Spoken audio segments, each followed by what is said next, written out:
Assalamualaikum, salam sejahtera. Saya Syafzan Johri dan ini Agenda Awani. Malam ini kita akan cakap mengenai dinamik baru keselamatan rantau Asia Pasifik menjelang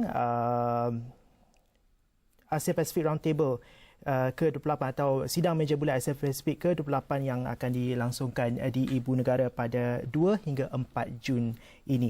Jadi untuk kita memahami dinamik ataupun orang kata jenis atau hubungan baru antara Malaysia, juga keselamatan antara Malaysia dan juga negara-negara Asia Pasifik, kita bersama dengan Tan Sri Rastam Muhammad Isa, itu Ketua Eksekutif Institut Kajian Strategik Antarabangsa ISIS Malaysia. Tan Sri, selamat datang ke studio. Okey, pertama sekali kalau kita cakap pasal Asia Pasifik dan juga kita cakap mengenai negeri kita dan juga Malaysia dengan orang kata hubungannya dengan negara-negara serantau, paling penting sekali hari ini tentulah China, di mana Perdana Menteri sendiri berada di China bagi meraihkan ulang tahun ke-40 hubungan diplomatik antara Kuala Lumpur dan juga Beijing. Dan dengan China ini kita juga selain daripada hubungan persahabatan yang begitu erat, juga tercalik beberapa orang kata insiden dan juga isu-isu seperti isu Laut Cina Selatan. Dan Malaysia ini berbanding negara-negara lain seperti Vietnam contohnya, mengambil pendekatan yang lebih sederhana. Okey, jadi bergerak ke hadapan Tan Sri. Bagaimana Tan Sri dapat membayangkan hubungan Malaysia dan China dan juga apa akan jadi dengan isu-isu seperti perebutan wilayah di Laut Cina Selatan? Saya fikir hubungan kita dengan China seperti yang kita ketahui adalah sangat baik. Sudah pun menjangkau 40 tahun hubungan diplomatik yang telah meningkat dari segala bidang. Dan saya rasa hasil daripada lawatan Perdana Menteri ini sudah tentu kita akan mendapati suatu hubungan yang bertambah. Baik kerjasama yang lebih erat antara Malaysia dan China. Tetapi kita faham bahawa ada isu-isu penting yang harus diatasi. Bukan saja antara Malaysia dengan China, tetapi juga antara negara-negara serantau dengan pihak China, terutamanya apabila berhubung dengan masalah di Laut Cina Selatan. Dan saya kira perkara-perkara begini boleh dibincangkan oleh semua pihak, bukan saja di pihak kerajaan tetapi juga di kalangan akademia, di kalangan researchers. Dan oleh kerana itulah kita akan mengadakan Asia Pacific Roundtable atau persidangan meja bulat Asia Pacific yang akan berlangsung tidak lama lagi, dan ini adalah kali ke-28. Kali ke-28 ISIS Malaysia dengan kerjasama ASEAN ISIS akan menganjurkan persidangan ini. Okey, selain isu China dan juga isu pertikaian di Laut Cina Selatan dan bagaimana kita nak orang kata handle all these issues, apa benda-benda ataupun perkara-perkara yang akan dibincangkan? Kalau kita tengok dalam keadaan sekarang, pertamanya kita mendapati banyak perubahan. Perubahan dari segi, dalam bahasa Inggeris mungkin change dan juga transformation, iaitu perubahan dan transformasi, bukan saja di rantau ini tetapi di dunia juga, dan juga di dalam negara-negara serantau. Kita mendapati perubahan dari segi politik melalui proses demokrasi dan sebagainya. Di India sudah berlaku perubahan dalam kepimpinan melalui pilihan raya. Begitu juga di Indonesia sudah diadakan pilihan raya peringkat parlimen, dan tidak lama lagi pada bulan Julai akan diadakan pilihan raya untuk memilih presiden, dan bererti sudah tentu akan ada kepimpinan yang baru di Indonesia. Kita dapati juga pergolakan yang telah berlaku di Thailand dan telah melibatkan rampasan kuasa oleh pihak tentera baru-baru ini. Dan begitu juga kita dapati perubahan dari segi kepimpinan yang telah berlaku di negeri China misalnya, di negeri Jepun, dan memandang ke hadapan perubahan kepimpinan di negara Amerika Syarikat nanti. Dan kita dapati proses demokrasi yang telah sekarang makin berganjak dengan baik di Myanmar. Ya.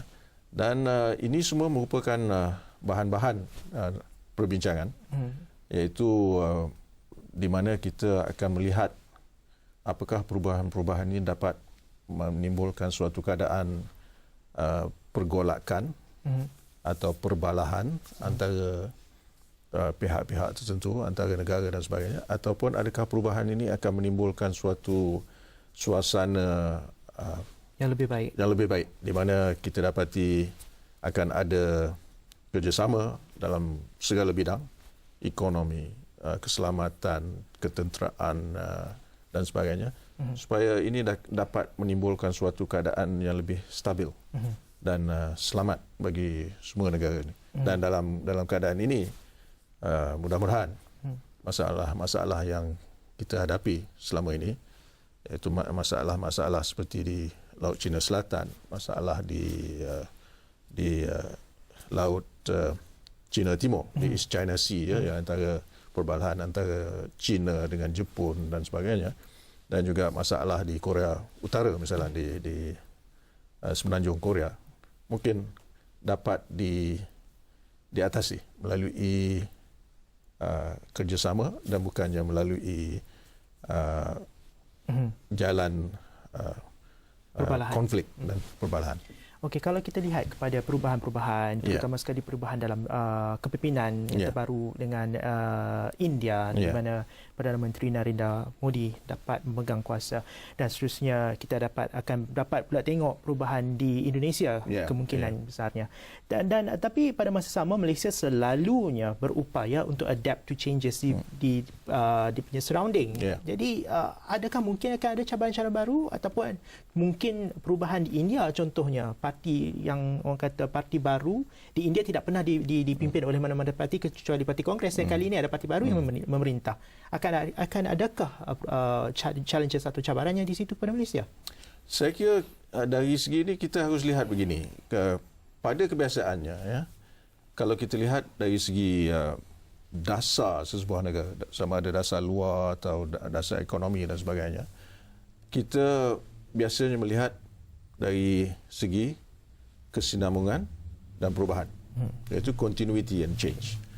Dan sudah tentu ada kemungkinan beberapa perubahan dilakukan oleh pemimpin-pemimpin berkenaan, misalnya dengan India, dari segi penekanan pembangunan ekonomi dan sebagainya. Tapi kita harus ingat bahawa dari segi dasar luarnya, saya rasa tidak akan banyak perubahan. Jadi oleh kerana itu, sudah tentu Malaysia akan dapat, saya rasa, mengadaptasi keadaan dan dapat meneruskan kerjasama yang baik yang telah kita jalin dengan negara-negara seperti India, Indonesia dan sebagainya. Okey, Tan Sri, kita kena berhenti rehat kejap. Selepas ini kita akan balik lagi dengan pelbagai lagi agenda-agenda yang akan dibincangkan dalam Asia Pacific Roundtable ke-28. Jumpa lagi selepas ini.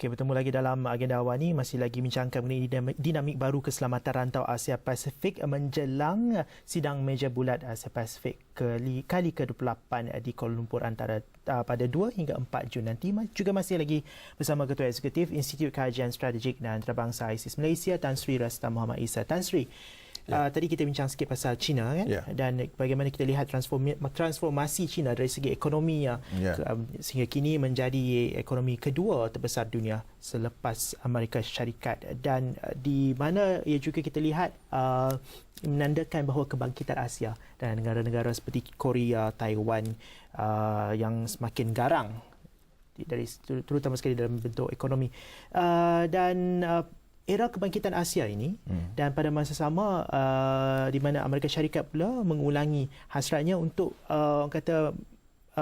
menyeimbangi kuasa China. Bagaimana peranan Malaysia, atau apa yang Malaysia harus lakukan dalam dinamik yang seperti ini?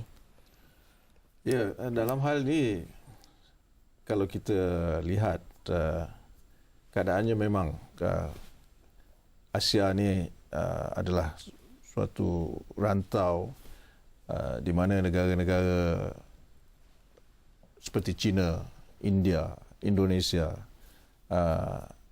sudah mula kebangkitan dari segi ekonomi dan juga dari segi kedudukan masing-masing di dunia. Ada setengah pihak memikirkan bahawa kalau ini berlaku dan apabila Amerika mahu memainkan peranan yang lebih besar di Asia ni, ada kemungkinan berlaku persaingan antara China dengan Amerika dan sebagainya, dan negara-negara seperti Malaysia ni akan tersepit. Saya kira tidak semestinya seperti begitu, kerana dunia pun sudah berubah. Dunia sekarang tidak lagi menampakkan suatu keadaan di mana negara-negara cenderung untuk menonjolkan balance of power atau keseimbangan kuasa, tapi lebih kepada kerjasama. Kerjasama dalam segala bidang, iaitu bidang ekonomi, kita lihat perdagangan misalnya. Amerika dan China itu memang saling bergantung antara satu sama lain dalam perdagangan, dari segi keuangan, dari segi teknologi dan sebagainya. Kita lihat keadaan di mana sekarang, misalnya, ada pihak-pihak di Amerika yang cenderung untuk mendapatkan teknologi kereta api daripada China, misalnya fast train teknologi, kerana ini satu-satunya kebolehan yang telah ditunjukkan oleh pihak di China. Jadi oleh kerana itu saya fikir negara seperti Malaysia ni akan dapat mengambil peluang untuk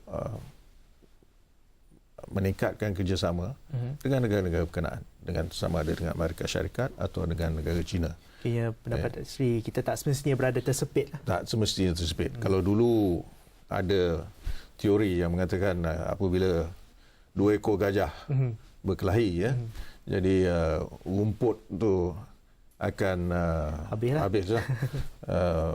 Dan tetapi sekarang saya rasa tidak semestinya begitu. Walaupun ada kebimbangan yang mengatakan China misalnya sedang mula menunjukkan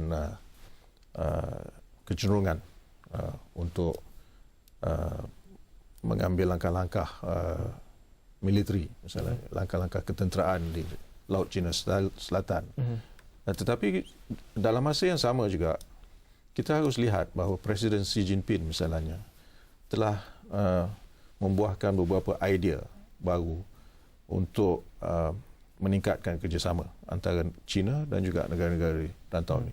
Satu daripada ideanya adalah Maritime Silk Road for the 21st century misalnya, atau dan juga Silk Road, iaitu kalau kita lihat pada zaman dulu memang ada laluan sutra itu Silk Road yang lalu Asia Tengah sampai ke Eropah. Daripada Asia Tengah sampai ke Eropah, di mana perdagangan, hubungan kebudayaan dan sebagainya telah dijalin. Dan sekarang mereka mencadangkan supaya diadakan suatu Maritime Silk Road untuk membangkitkan kembali kerjasama yang telah berlaku pada zaman Admiral Zheng He misalnya, di mana kapal-kapal dari negeri China telah berlayar daripada pelabuhan-pelabuhan di negara China sampai ke Afrika, dan kalau mengikut setengah-setengah pihak juga sampai ke Eropah. Dan tujuannya sekarang adalah untuk menjalin hubungan dan kerjasama dalam bidang perdagangan dan ekonomi yang lebih jitu antara negara-negara. Itu dalam bidang ekonomi dan juga perdagangan, Tan Sri. Tapi kalau dalam bidang ketenteraan, Tan Sri tak nampak ke macam ada blok? Contohnya Amerika, dia sering mengadakan latihan ketenteraan dengan contohnya Filipina, Jepun, dan China pula dengan negara-negara lain. Tak nampak macam ada contradiction ataupun saya rasa ini satu perkara yang agak natural lah dalam keadaan dunia sekarang. Kerana kita lihat begini, Amerika mempunyai hubungan hubungan ketenteraan melalui perjanjian dengan beberapa negara, dengan Jepun, dengan Filipina, dengan Thailand, di mana mereka ni dikira sebagai sekutu atau allies. Dan oleh kerana itu sudah tentu ada beberapa obligasi mengikut perjanjian-perjanjian untuk mengadakan latihan dan sebagainya. Dan begitu juga dengan negara-negara lain.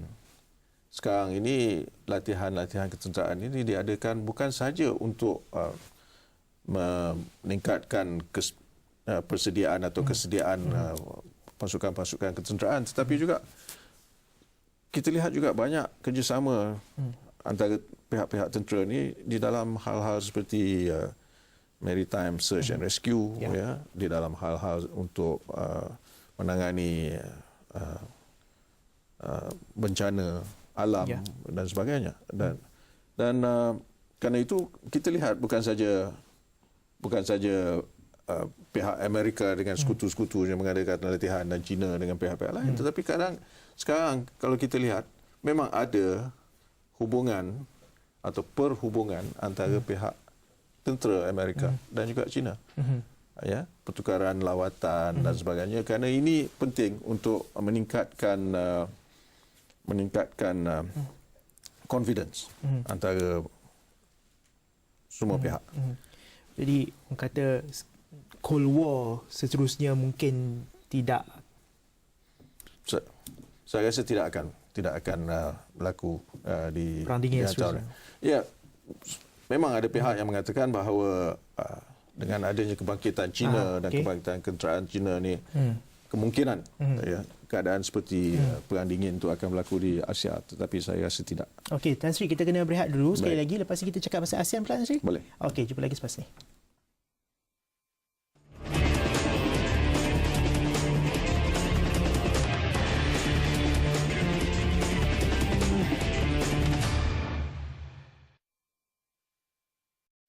Bertemu lagi dalam agenda awal ni. Baiklah, kita cakap pula mengenai ASEAN dan juga pelaksanaan AEC, ASEAN Economic Community 2015, 2015. Tan Sri, adakah kalau saya di Malaysia, saya faham AEC seperti begini, ABC. Dan tapi kalau saya pergi ke Singapura ataupun ke Indonesia, adakah mereka faham seperti mana yang saya faham?